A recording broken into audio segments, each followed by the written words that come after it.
paz do Senhor Jesus, meus irmãos.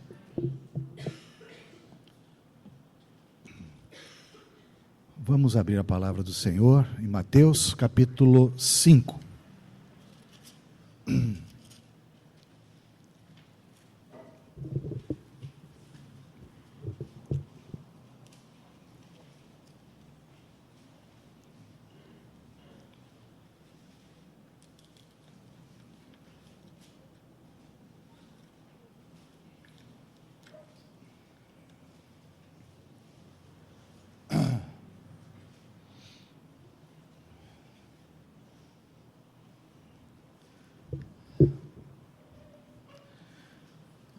Vamos ler até, do versículo 1 até o versículo 5.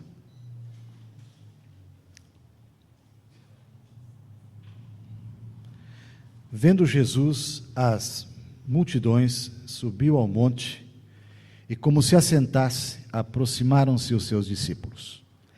E ele passou a ensiná-los, dizendo: Bem-aventurados os humildes de espírito, porque deles é o reino dos céus.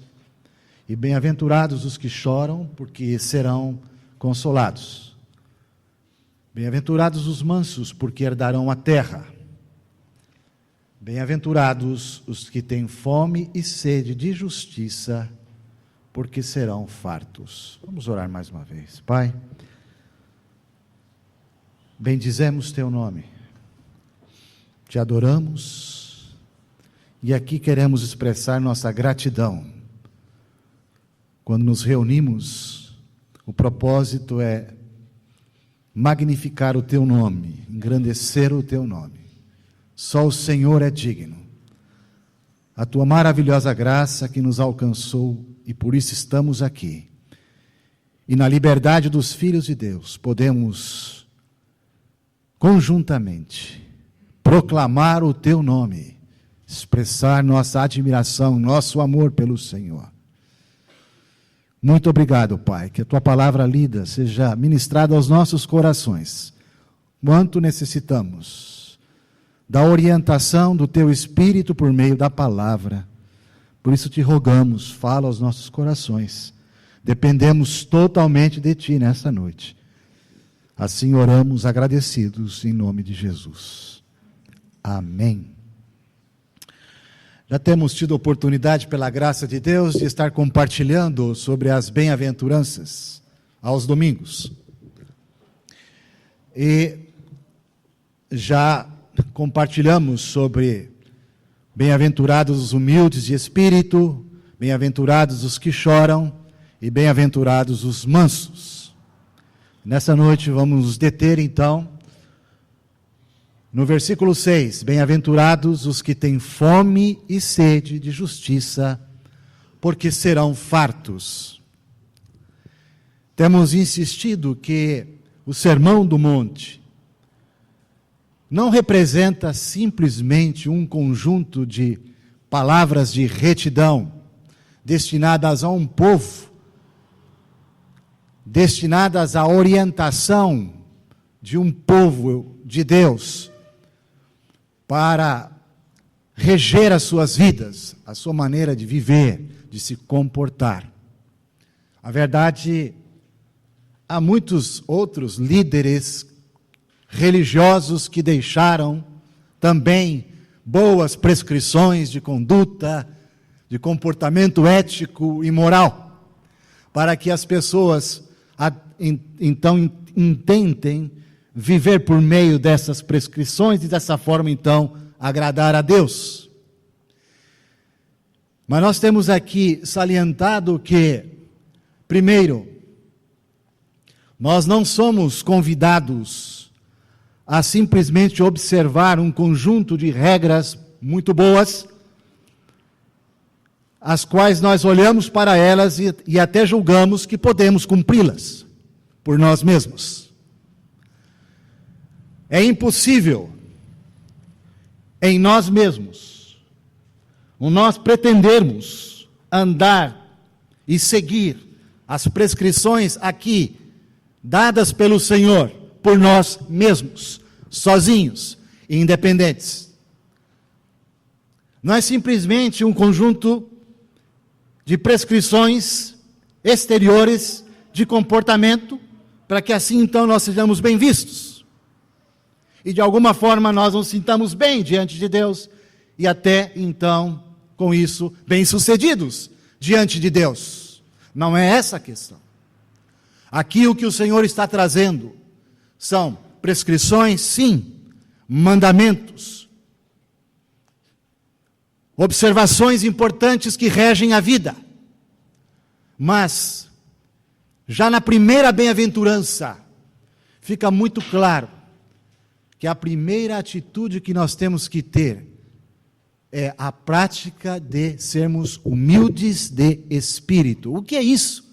Falamos que ser humilde de espírito é alguém que está aprendendo a se esvaziar de si mesmo. E nesse processo de esvaziamento, então, já começa um reconhecimento. Senhor, eu não posso. Senhor, eu sou tentado a observar tudo o que o Senhor deseja. Mas, Senhor, eu não posso. Eu não posso sozinho. Eu preciso de Ti. Eu dependo de Ti. Essas são algumas das características daqueles que estão aprendendo a ser humilde de espírito. E já a palavra espírito aqui denota, e está subentendida em todas as outras bem-aventuranças, que tudo que o Senhor Jesus aqui disse tem a ver com realidades espirituais, tem a ver com o nosso interior, tem a ver com essa realidade que está sendo trabalhada em nós, por Ele mesmo. Se Ele não trabalhar em nós, se o Espírito Santo não agir nas nossas vidas, nós não podemos caminhar e observar todas essas palavras do nosso Senhor. Primeiramente, nós muito nos alegramos, porque Ele mesmo, que nos trouxe tudo isso, viveu intensamente toda e plenamente, perfeitamente, todas essas realidades. Todas essas bem-aventuranças, irmãos, nós podemos ver perfeitamente no nosso Senhor Jesus, nosso modelo. E não só um modelo externo para nós tentarmos copiar ou imitar. Há um clássico, um livro chamado Imitação de Cristo, século XVI, se não me engano, de Thomas Kempis. Um livro cheio de prescrições muito boas, mas é um livro que incentiva os cristãos de alguma maneira a imitarem o Senhor Jesus, mas no sentido de mero comportamento. Meus irmãos, como nós precisamos da vida dele mesmo, que tem todas essas virtudes sendo trabalhadas em nós. Aí sim, dentro de um processo, irmãos, nós estaremos caminhando com realidade.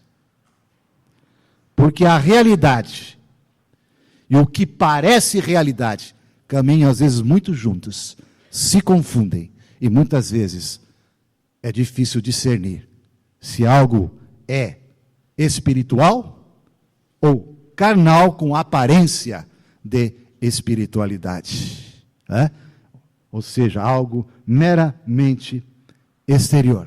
Então, outra coisa importante, irmãos, que essas bem-aventuranças, elas estão como que em degraus, uma interligada na outra. Aquele que está aprendendo a ver a si mesmo, humilhar-se diante do Senhor, esvaziar-se de si mesmo, mostrar sua fragilidade, mostrar sua dependência, ele é alguém que passa também a chorar. E é um bem-aventurado aqueles que choram, porque serão consolados. O seu choro é um choro a respeito da sua própria condição. Quando ele vê a sua impotência, a sua fragilidade, o seu estado de pecado, ele passa a lamentar tudo isso, porque ele tem um anelo por Deus. Então ela é uma pessoa que vai se colocando de uma maneira, como uma terra muito boa, um coração como uma terra muito boa para ser trabalhada por Deus, pelo Espírito de Deus, uma terra muito favorável para o Espírito Santo trabalhar nessa vida. E tal pessoa que tem tal postura, tal atitude, certamente é uma pessoa mansa. É uma pessoa que está numa condição tal que ela não tem esses ímpetos de se autodefender, esses ímpetos até de muitas vezes violência. né? Esses ímpetos de indignação, ou seja, muitas vezes manifestando sua falta de temperança, porque alguém que nesse processo das bem-aventuranças está vivendo a realidade da mansidão. Mas tudo isso, irmãos, é pelo trabalhar do Senhor na nossa vida. Senão, é fruto da carne, por melhor que seja, é fruto da carne, e não pode agradar a Deus. A palavra do Senhor diz, aqueles que estão na carne, pode ser a carne mais espiritual, o lado bom da carne, se podemos dizer assim, não pode agradar a Deus, porque é carnal. Percebe, irmãos? Então, agora avançando um pouquinho mais, o versículo 6 diz, bem-aventurados os que têm fome e sede de justiça, porque serão fartos. E aqui a gente tem que prestar atenção primeiramente nessa palavra justiça. O que o Senhor Jesus quer dizer aqui com justiça? Foi lido aqui na introdução dessa noite o Salmo 33. O versículo 5 diz que Deus ama a justiça e o direito. E a terra está cheia da bondade do Senhor. Deus ama a justiça. Deus ama o direito. Podemos entender a justiça, então, como aquela definição de uma retidão geral, de uma vida justa que poderia muito bem ser desenvolvida entre as nações. Certamente nós nos deparamos com um mundo injusto, tremendamente injusto. Nós vemos muitas injustiças, muitas formas de injustiça no mundo em que vivemos. Nós vemos o mais forte explorando o mais fraco. Nós vemos as grandes desigualdades entre as pessoas. Nós vemos algumas estatísticas assustadoras por causa da injustiça. A mortalidade infantil ascendente, a desnutrição, como sendo uma das causas de mortalidade geral na humanidade. Quantas injustiças sendo manifestadas na terra.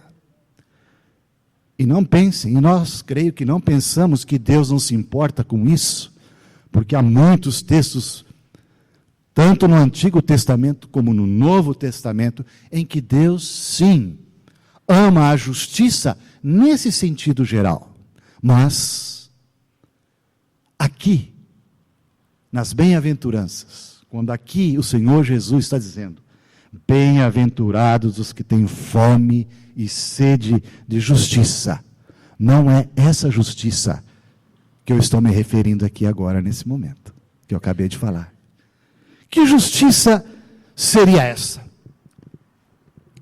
Alguns podem pensar, é a nossa justificação, porque Deus manifestou a sua justiça mediante a fé em Jesus Cristo. Isso está em Romanos 3, Romanos 4, Romanos 5. Ou seja, ali há um tratado da nossa justificação pela fé, que nós fomos justificados, que Deus revelou a sua justiça e cumpriu sua justiça por nós, em Jesus Cristo, seu Filho, e por isso nós fomos justificados, ou seja, nós fomos plenamente perdoados, a nossa dívida do pecado foi plenamente cancelada, e a justiça de Deus se cumpriu em nós, por meio de Cristo. Não é essa a justiça que Jesus está se referindo aqui. A justiça aqui, irmãos, tem a ver com cada um de nós. Não é algo geral, é algo muito pessoal. Aliás, cada bem-aventurança aqui, ela é estritamente dirigida a pessoas. É pessoal. Tem que ser aplicado pela graça de Deus, pelo seu Espírito, pessoalmente, em cada um de nós. Qual então o significado aqui de justiça? Eu creio que vocês já perceberam. Ora, se alguém chora por causa do seu estado, se esvazia de si mesmo, vê a sua condição, é porque ele tem um anseio. Sede, fome, representa anseio. Anseio profundo, um desejo. Senhor, toda essa condição do que eu sou, está muito claro diante de mim, diante da tua luz. Mas eu desejo ardentemente, por uma vida que te agrade, por uma vida que satisfaça o teu coração. Ou seja, eu desejo uma vida reta. Justiça tem a ver com retidão. Aqui. Justiça tem a ver aqui com santidade, irmãos. Bem-aventurados os que têm fome e sede de uma vida reta diante do Senhor. Reconhece e vê seu estado, mas pela graça de Deus, ao mesmo tempo, isso seria desesperador, como vemos Paulo em Romanos 7, no seu grito de desesperança, o grito desesperador, desventurado homem que sou, mas ao mesmo tempo vê graças a Deus por Jesus Cristo.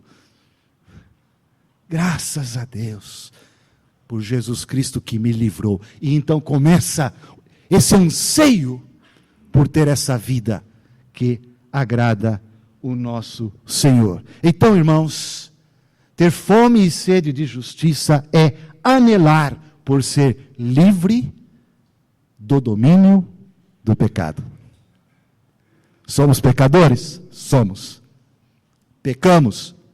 Pecamos. E enquanto aqui estivermos ainda vivos nessa terra, seremos pecadores. Mas, irmãos, se não há em nós um anseio, se não há em nós um clamor, se não há em nós um desejo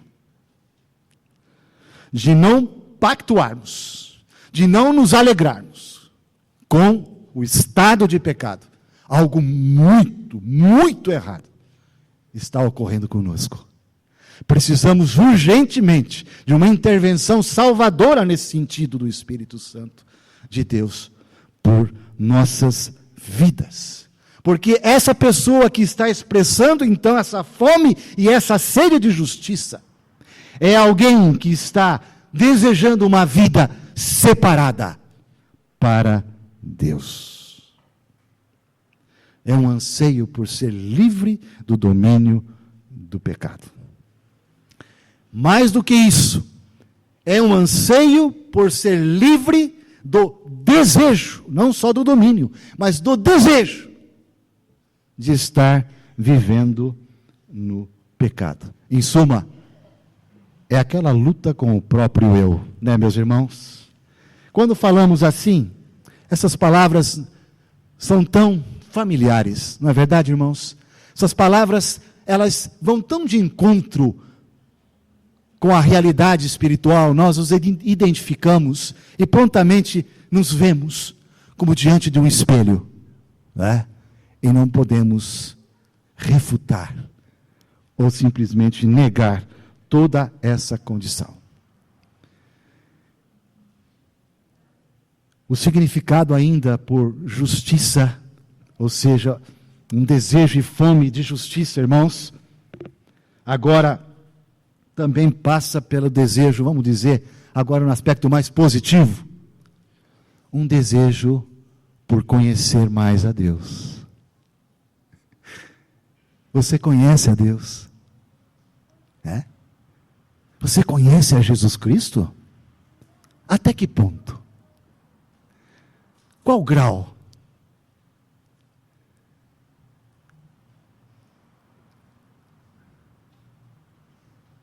Você tem um desejo de conhecê-lo mais? Oséias, no capítulo 6, no versículo 7, diz assim: conheçamos e prossigamos. Algo contínuo. Prossigamos em conhecer o Senhor. Temos tido desejo, anseio por conhecer mais o Senhor. Esse ponto, irmãos, é vital.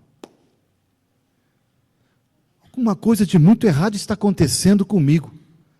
Essas palavras parece que não estão encontrando eco com a minha atual realidade de vida. É assim que talvez você esteja se sentindo. Esse pode ser o lado ruim. Mas pense por um momento que pode ser um lado muito bom, porque pode ser um recomeço. Um recomeço de uma vida saudável. Porque vida cristã saudável é uma vida que manifesta fome e sede. Fome e sede.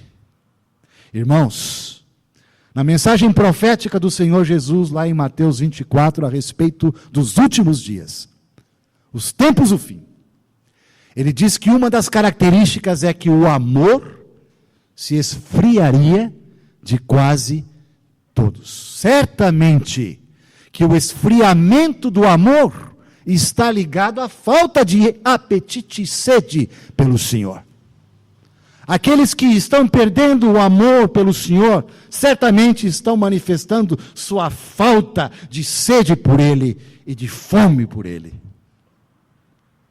Sede e fome está ligada à questão de estarmos amando mais o nosso Senhor. Irmãos, nos tempos do fim. Hoje nós vivemos tempos de frieza. Hoje vivemos tempos de indiferença. Hoje vivemos tempos em que ninguém se importa. Porque falta a realidade do amor. E nós podemos estar sendo vitimados e influenciados por este mundo, na sua mentalidade, no sentido de não ter mais um coração aquecido pelo nosso Senhor. Você já sentiu sede alguma vez na sua vida? Já? Duvido. A gente tem vontade de beber água. Às vezes até um pouco mais de vontade de beber água. Mas não, sede. Quando eu estou dizendo aqui de sede, você já teve sede? Ou você já teve fome? Porque às vezes a gente fica um dia sem comer e diz que está faminto. Mas isso ainda não é fome. Eu estou dizendo aqui agora, quando falo de sede e fome, de uma necessidade vital.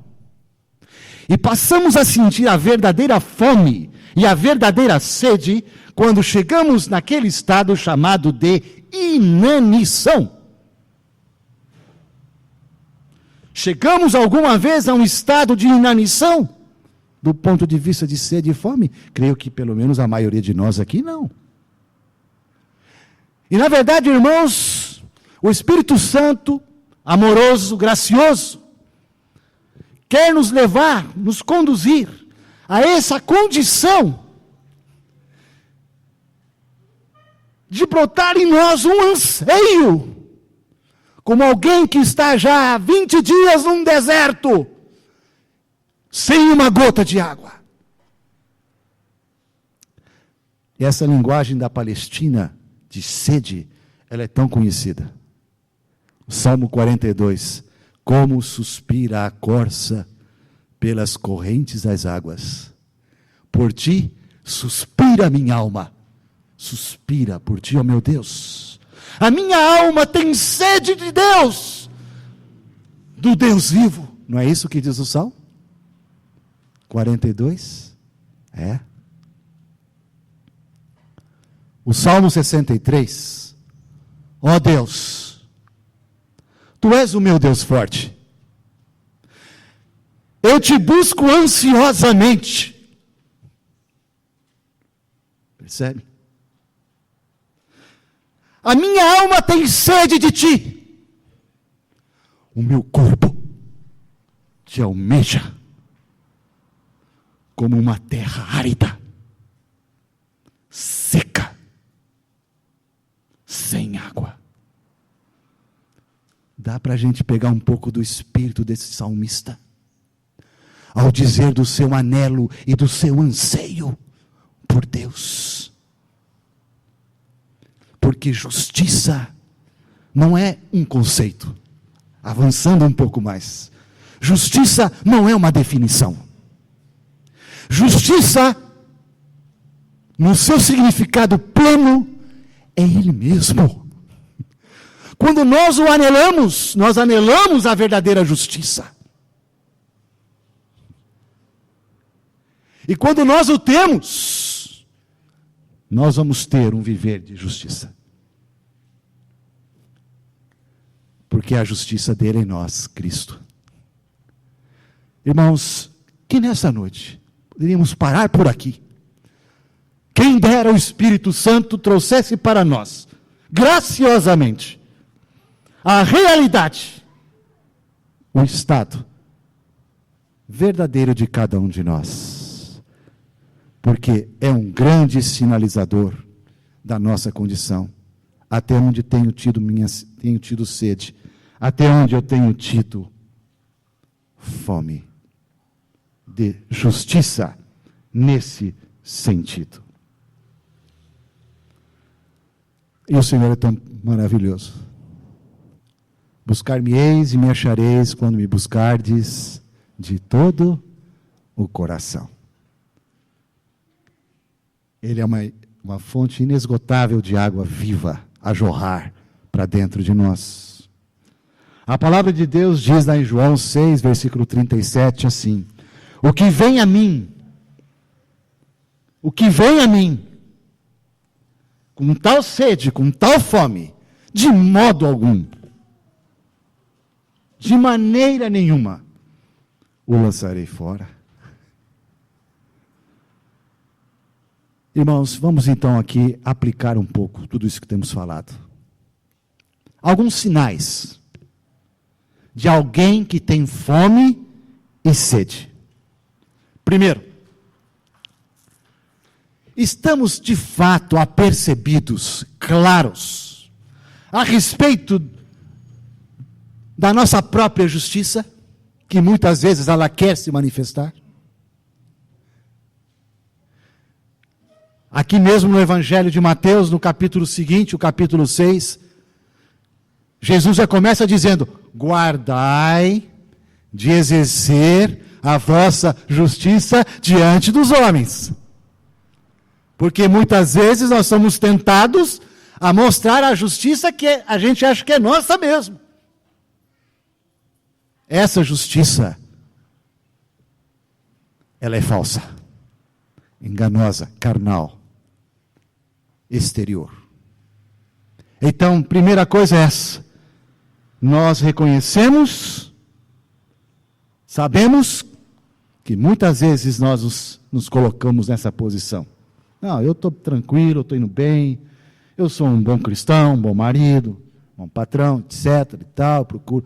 E começamos a descansar nisso e até nos alegrar nisso.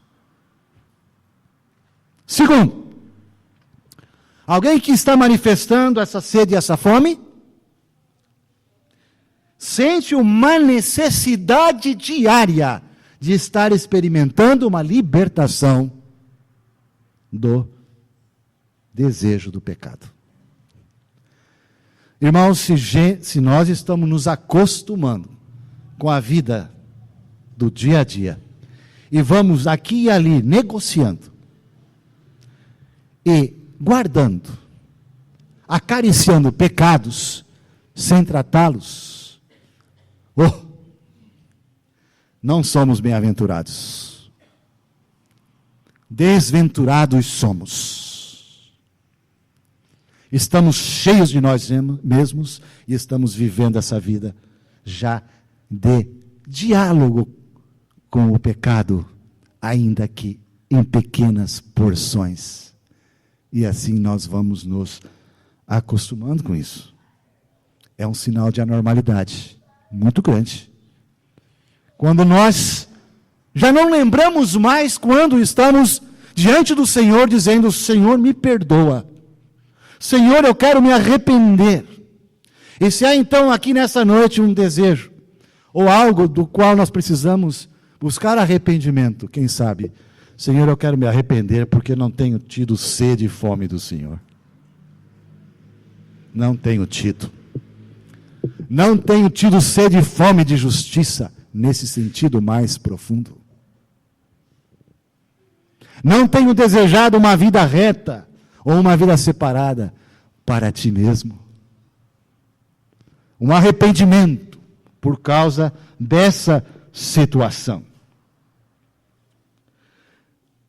Um sinal claro da falta de fome e sede é quando nós não evitamos mais, e isso é muito prático, situações na vida, do dia a dia, que afrontam a justiça de Deus. Nós simplesmente compactuamos de alguma forma com certas situações, nos acomodamos e ficamos numa zona de conforto para não encontrar dificuldades ou problemas ou confrontos. Um outro passo na aplicação, irmãos, é que quando nós vivemos a nossa vida, devemos viver a nossa vida de uma maneira equilibrada. Em que sentido? No gerenciamento do tempo da vida. Então, quando está faltando sede e fome pelo Senhor, é porque a nossa agenda está sendo direcionada para outros tipos de anseios, porque sede e fome é anseio, é desejo. E nós temos muitos anseios legítimos, anseios permitidos, desejos que nós podemos desejar. Mas quando esses muitos desejos, ou esses tipos de sede e fome que nós temos, por exemplo, eu quero ter uma carreira bem-sucedida profissional, isso é legítimo. Mas você persegue isso de tal maneira que a sua vida se desequilibra. Você respira isso, você vive isso. Essa é a sua vida. Você quer chegar no topo. Desequilibrou.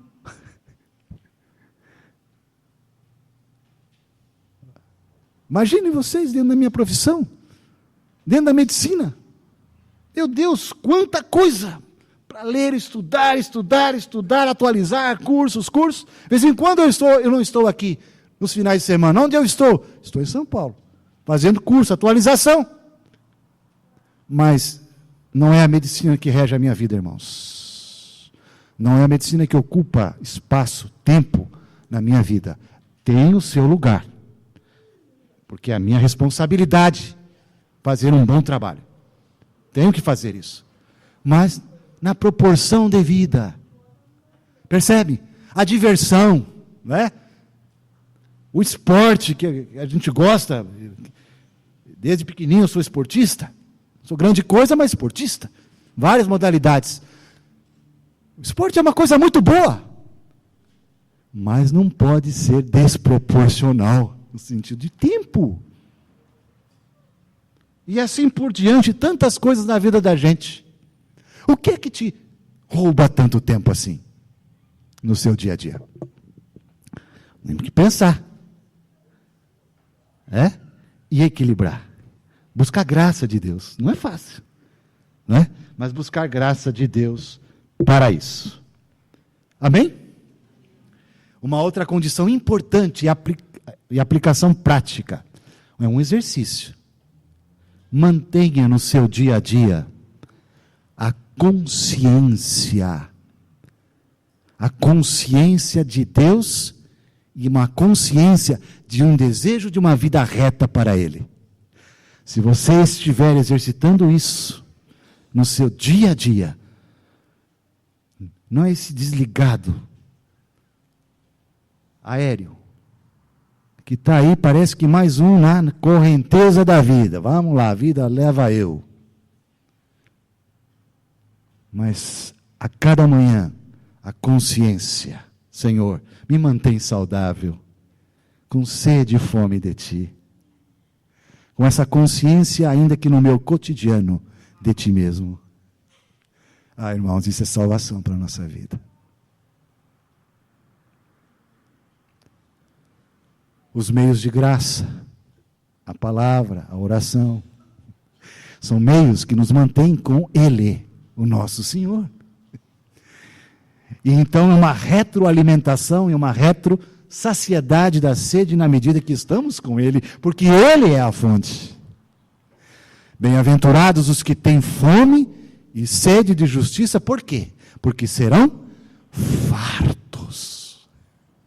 À medida que nós vamos encontrando satisfação nele, na medida que andamos mais com Ele, e mais experimentando uma libertação de si mesmo e do pecado, nós vamos tendo ainda mais sede dele, e ao mesmo tempo, se satisfazendo nele.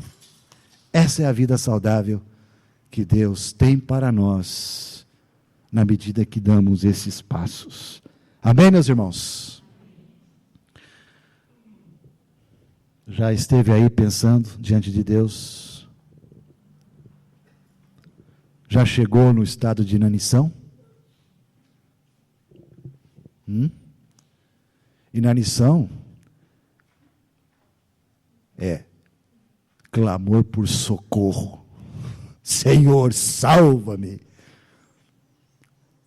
É a sensação de alguém que está morrendo ou já morto espiritualmente.